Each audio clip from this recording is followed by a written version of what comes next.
Welcome to Around the Weird. Here's your host, the museum curator of the strange and unusual, Mr. Nothing. Thank you, mysterious voice, and welcome back to Around the Weird, a booktube channel where I talk about all the unusual and out of the ordinary literature that I have found in my travels. Today, I want to talk about a book that I read, one that is about fatphobia and fat shaming.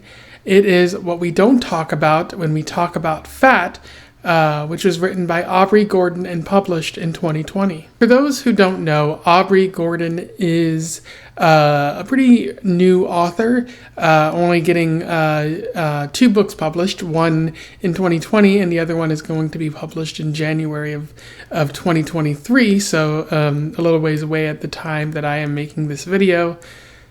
She's gotten some of her work published in magazines and news outlets, and she has her own blog called Your Fat Friend, and she shows up on Instagram and Twitter as well, and shares her experience being a fat individual in a society that so often tries to shame and push and marginalize people who are fat. I had not heard about Aubrey Gordon prior to her writing, but I heard about a lot of the sentiments that she's writing here in various areas of the internet. So it rings true to me a lot of what she's written here, and it's stuff that I know a lot of people have been thinking about. I actually did not seek out this book. This was a book that's part of the book club reads that has been organized by my friend Bevan. Shout out to Bevan for yet again recommending a high quality book. I think I said at one point that we were going to stop doing book club because we couldn't find people to ensnare anymore. But as it turns out, Bevan managed to ensnare 2 of her friends, or 2 acquaintances. I don't know who these people are, but it seems like book club is back on. So we're talking about all of these interesting reads, again, including this one right here.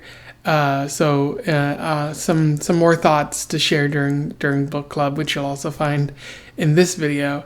So without further ado, let's talk about what we don't talk about when we talk about fat. I will do a summary, a little bit of analysis, and we will move on from there. So what we don't talk about when we talk about fat focuses on the current existing research as it relates to dieting and exercise and weight. It also focuses on just observations that Aubrey Gordon has seen in her travels. And it's also a bit about her and her experience as a fat woman in America. Very harsh saying the word fat sometimes, but I think that's part of what she's writing here, is that we turned the word fat into a dirty word when it just should be a descriptor of a person, of what a person looks like without any shame attached to it. And I think I might talk a little bit more about that during the analysis section.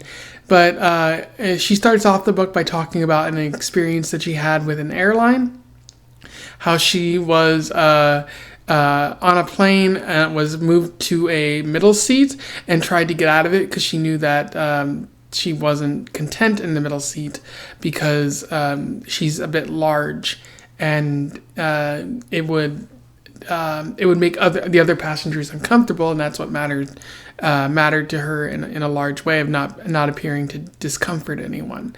And she talks about how when she sat down, the guy next to her was upset and talked to the stewardess a couple times, complained about being a paying customer, but was finally moved, and the people who were moved into her row were given complimentary drinks and food as a result. And it made her feel a lot of shame because she was seen as an inconvenience.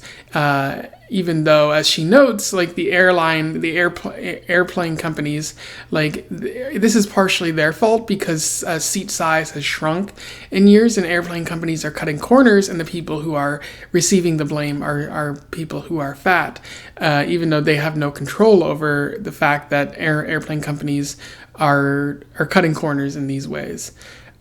She goes on to talk about fat bias in America in every single aspect that can be thought of.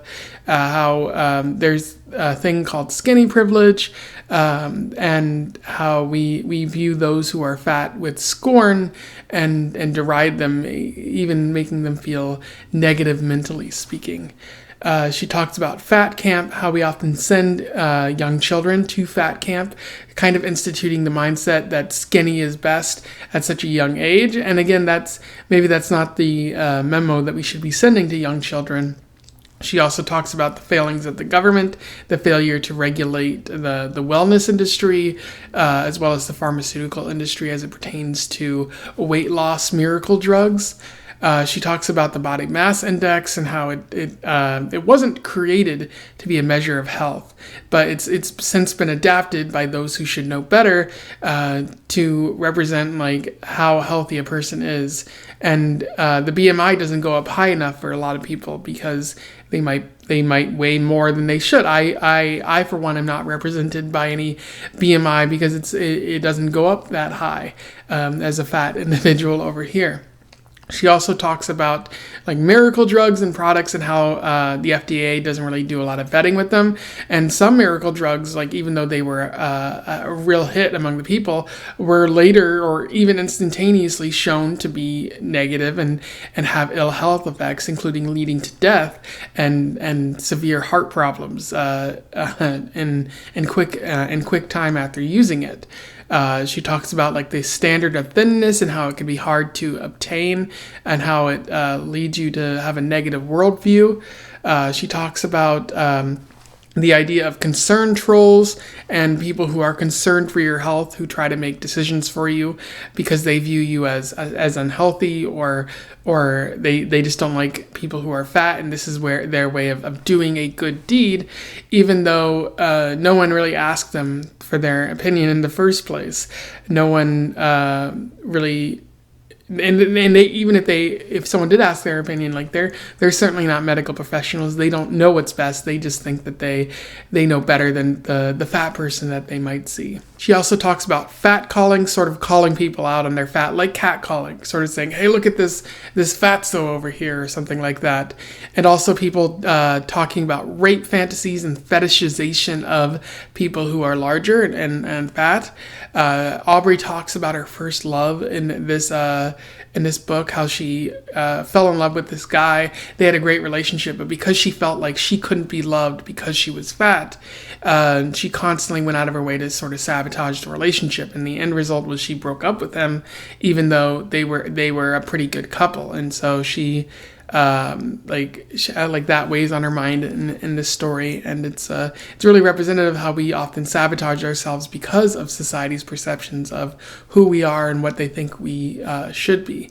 She also talks about how fat people aren't portrayed properly in popular media, often underrepresented, even though they represent a larger proportion of the population at times.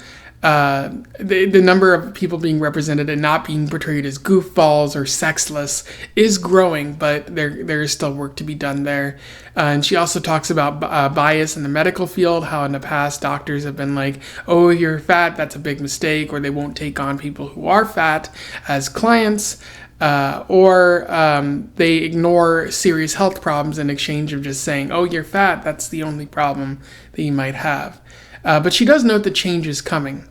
And she outlines a number of ways that America, the country, our perceptions can change, such as addressing bullying before it becomes a problem, and also completely revitalizing the healthcare and wellness industry as well. And she also talks about how there's a need for this discussion to be inclusive towards the LGBT community, who are often people of size, and disabled folks who are as well. So there's an intersectionality of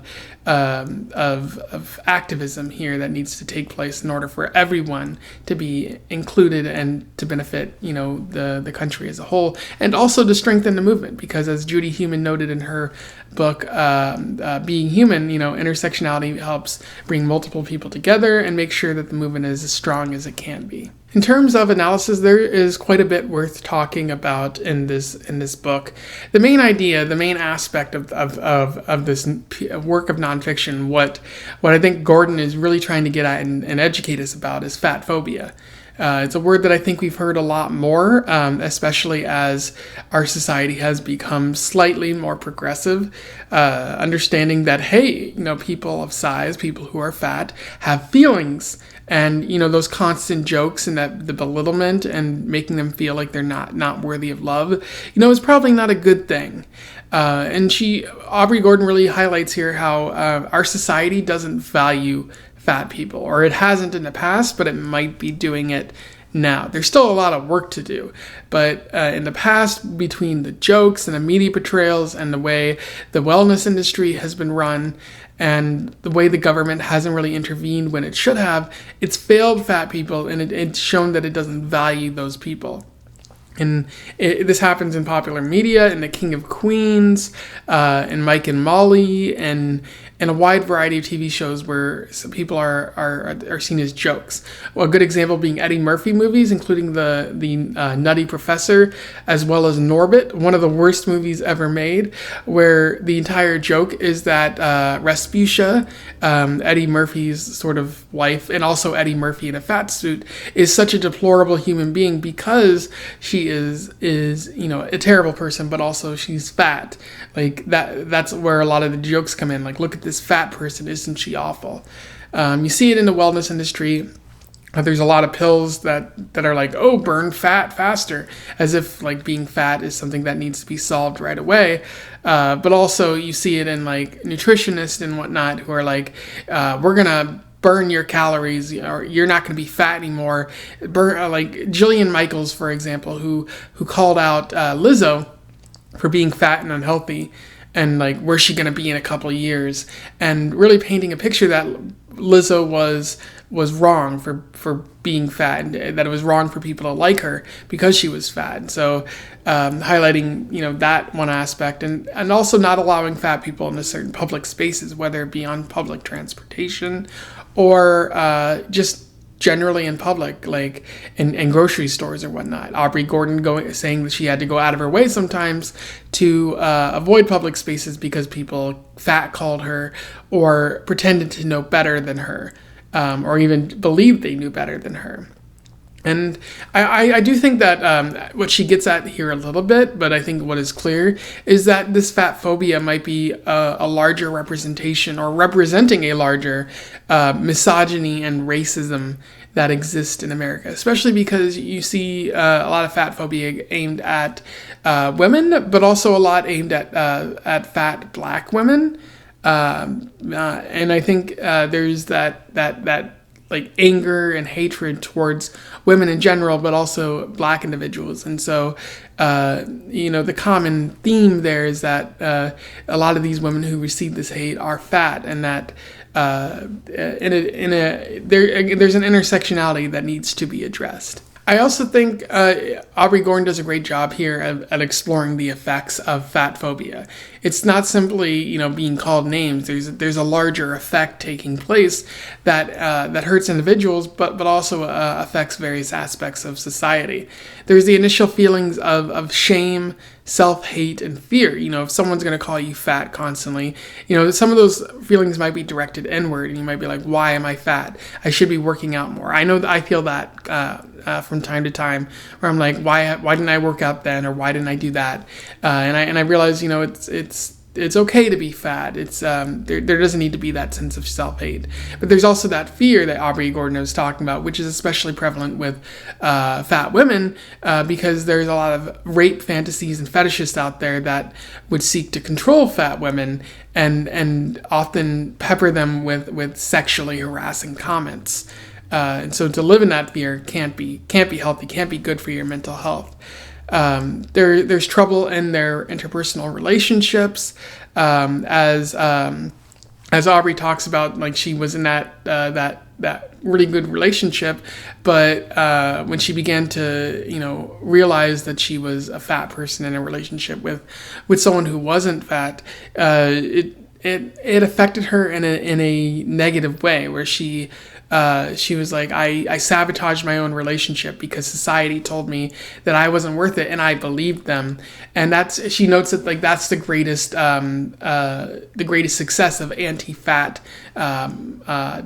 dialogue, that not only is it successful in pointing out an enemy, fat people, but it also works on fat people. Like, they internalize that hate and it affects their everyday lives. And that might lead to isolation, especially for Aubrey. And she notes that, like, it affected her relationships, but also she didn't go to the grocery store. She did delivery. So how much isolation was she experiencing? And again, how much of that would have affected her mental health? And she also goes on to talk about, like, the effects that this would have on children. Going to fat camp, being told at such a young age and seeing media that anytime you're fat, you're wrong, and you need to be skinny, and if you're not, you're worthy of bullying and scorn, and that leads to further bullying for fat children. To see those messages, but also be at a point in your lives during puberty where your body's undergoing massive changes, and you can't control that for the most part. It's harsh, and you shouldn't be making children, diet or perform rigorous exercise anyways, because that's not really a good way to treat children. So I really like how she gets at that, because not only does it affect adults, but it also affects some of the most vulnerable members of society. We pretend to value children, but at the same time, we're prepared to say that they're fat, they're wrong, and we work them to tire, to exhaustion, and we try to regiment their lives in that way. And ultimately, this is disrupting society by calling a significant portion of the population like a burden, and creating this sort of idea that it's okay to bully them and to lump a whole host of mental health issues upon them is not good. Like, those people are no longer, strongly functioning members of society, and you're creating this sort of rift between these different groups, and that's not really a good way to run your community, run anything, and it's gonna produce a lot of problems in the long term. I also like how Gordon talks about the government failings that take place that have led us to this point, in terms of the medical and wellness field. How the government failed to regulate these drugs, as well as a whole host of other food industry related stuff. How the food industry had the power and the money, and so they paid off the government, and now the government looks the other way, and that causes a lot of problems that affect nutrition and wellness and other things. I especially like how she calls out the Reagan administration, how one person in the Reagan administration was like, this is a problem, something needs to be done here. But they stopped just short of saying the word regulation, because that wasn't Reagan's game right there. And in the end, failing to regulate it, it's like, oh, these are a problem, but we're not going to do anything about it. And the word of the day here is individual responsibility, where it's like, oh, if you're having problems, that's your fault. It falls on you to do something about this, even though the government could very easily step in, which is something that I probably talk about a lot on this channel, in terms of glaring public health and just general public problems there. Anyway, these are my thoughts on what we don't talk about when we talk about fat, by Aubrey Gordon. A really solid book that I'm happy to have read. I've always heard a lot about the sort of fat phobia and fat acceptance and fat justice movement that's been going around on Twitter and Facebook and Instagram and other areas of social media, but I haven't really dove into it, and I'm really happy that I have, because this is it's getting at a lot of things that I myself have been thinking about, and especially as it pertains to the medical field, where doctors often don't do their job and simply see someone who's fat and are like, that's the source of your problem, rather than the cancer that they might actually be dealing with, and is largely going ignored because doctors are kind of tunnel-minded in that way. But hopefully the stuff that Gordon is saying here, and the stuff that other people have been saying in the same way, can bring about a wake-up call and a cultural shift, if possible. If you read this before, you simply want to comment on something I said here, do so below. I'm going to recommend this to you out there so that you can also check it out. So let me know what you think in the comments below. Otherwise, don't forget to like, share, and subscribe so that more people can find out about this book and Aubrey Gordon if they do not already know. And until then, I wish you the best of luck in your weird and fat travels, or skinny travels. Either is good. Farewell.